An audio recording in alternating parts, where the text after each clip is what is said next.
Hindi porkit gumawa tayo ng altar, eh, doon na tayo naniniwala sa altar. No? Yun lang po para sa akin, tay, ha? Huwag ka magalit sa akin. Although, okay lang yun, tay. Pasensya ka na. Wala gaya ng sinabi ko, tay.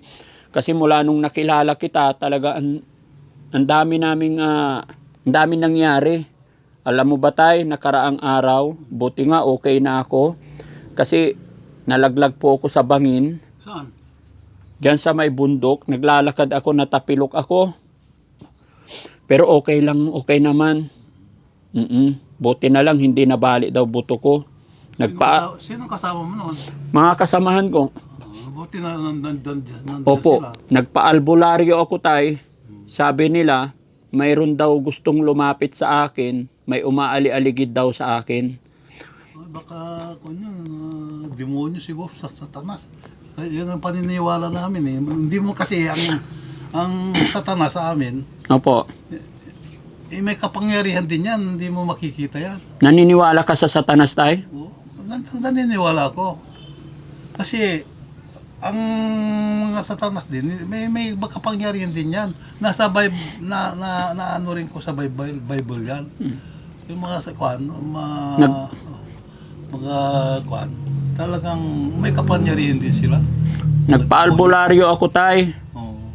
Sabi nila, ilang gabi na daw na may lumalapit, may umaaligid sa akin.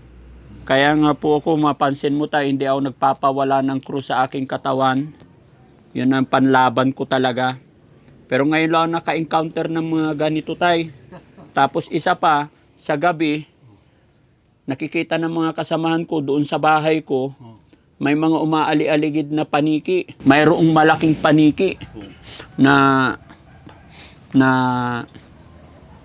umaali-aligid sa bahay. So tay, ibig sabihin tay, hindi ka po naniniwala sa mga krus? Hindi ka naniniwala sa krus? Kasi bata pa kami, pinagsabihan kami na hindi kami naniniwala dyan sa mga krus-krus na yan. So yung lolo't lola mo hindi naniniwala sa krus? Ay, yung mga lolo at lola ko, hindi sila nakita. Oh, ay, Nung katolik pa sila noon. O kaya so hindi ka naniniwala sa krus, tay? Tay, yung mga lolo't lola mo, yung mga magulang mo, hindi sila naniniwala sa krus. Mga So, lola, tay, yung lolo't lola mo hindi naniniwala sa krus, pati nanay mo. So, ibig sabihin, ngayon pati ikaw hindi naniniwala sa krus. Hindi. Sige, tay, nire-respeto kita. Pumunta ako dito, tay. kasi Bakit po, tay, hindi ka naniniwala sa krus? kasi yan ang kwan namin eh. Ang Diyos Ama lang kwan namin eh. Pinaniniwalaan eh. Sige, tay. No? Ang kwan ko, yung mga sinauna kasi, yung mga magulang ko, nadadaanan nila yan. Ganun sila. Hindi talaga naniniwala. Naniniwala sila. Nung naging kwan na ako, bata pa kami kasi pinangaral na kami. Yung mga Tay, matanong ko lang, anong itinuro sa'yo ng magulang mo, nanay, tatay mo? Sa pagkakatanda mo, anong itinuro sa'yo? Kasi ako, hindi ko nadatdan yung magulang ko. Ay. 2 taon patay na yung mga magulang. 2 taon ka pa Kaya lang? ang tiyan ko nang nagpalaki sa akin dito. Oo. Dadalawa lang kami dito. Yun ang inaalagan ko, wala na. Nawala. So yung tiyahin mo, hindi rin po naniniwala sa mga altar, sa krus? Tay, bakit po hindi kayo or hindi ka naniniwala sa krus? Kasi natatakot ako. Sige, tay. Pasensya ka na po, tay, ha? Okay. So, tay, pwede bang sa baba tayo mag-usap? Sige. Kasi natatakot din ako dito, eh. Baka malaglag tayo, tay. Kasi marupok na yung mga Tara, sa baba tayo, mga kababayan. So, tay, pinaka-reason bakit ako bumalik sa'yo dito, gaya ng sinabi ko sa'yo kasi, natatakot talaga ako. Ilang gabi na po na may mga umaali-aligid na paniki sa bahay. Pero hindi ko nakikita yung mga yun. Hindi sila nagpapakita sa akin. Sa mga kasamaan ko lang nagpapakita. Tapos si Kuya Rizky, unang nilagnat nung nagpunta kami dito. Kagabi nagpunta kami dito, si Ken naman nilalagnat. Tapos ako, sakit ang likod ko kasi nalaglag ako sa bangin. So baka nagagalit yung mga tiyahin mo. Lo, yung pinamana mo sa akin, Lo, dala ko to kagabi eh. Ibabalik ko na po yung box na ito, yung pinamana mo sa akin. Hindi ko na kailangan yan. Kasi binigay ko na sa'yo yan eh. Pinamala ko na sa'yo yan. Ay, Hindi ko na matatanggap yan. bakit po? Ay, matanda na ako, hindi ko na kailangan yan. Paano po ito? Hindi po ba ito yung dahilan, Lo? Bakit may mga paniki sa bahay ko? Ayun. Bakit Matatanggal din siguro yan, mga paniki na yan, siguro.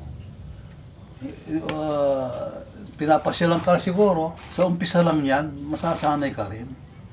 Talagang ganyan, masasanay ka rin. Sa umpisa lang yan.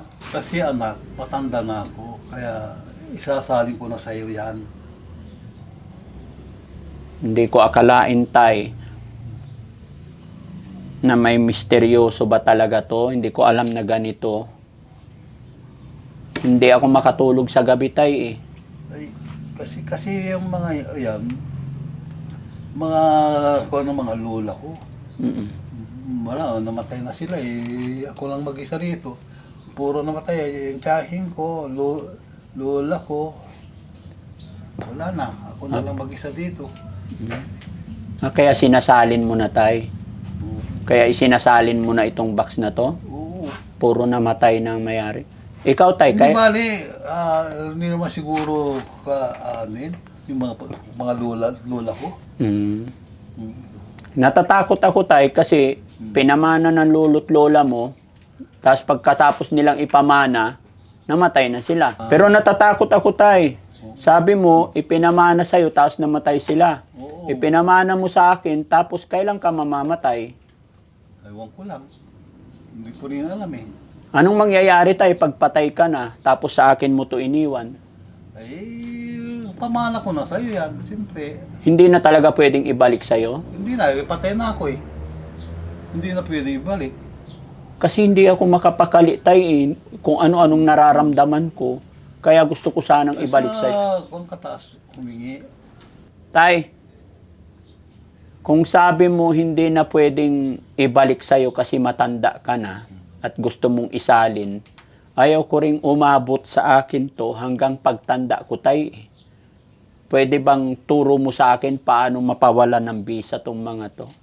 Pwede bang ibalik ko na ito sa mga Okay, kapatid mo dyan sa gilid-gilid? hindi na pwede kasi ibinigay ko na sa'yo yan, kaya ingatan mo. Naguguluhan kasi ako, Tay, Ingatan mo yan na, basta ingatan mo. Basta ingatan ko. Oo. Mga kwan yan, pamana ng mga lola ko yan, siguro, may kapangyarihan din yan. Sige, Tay, no? Paano kaya to, mga kababayan?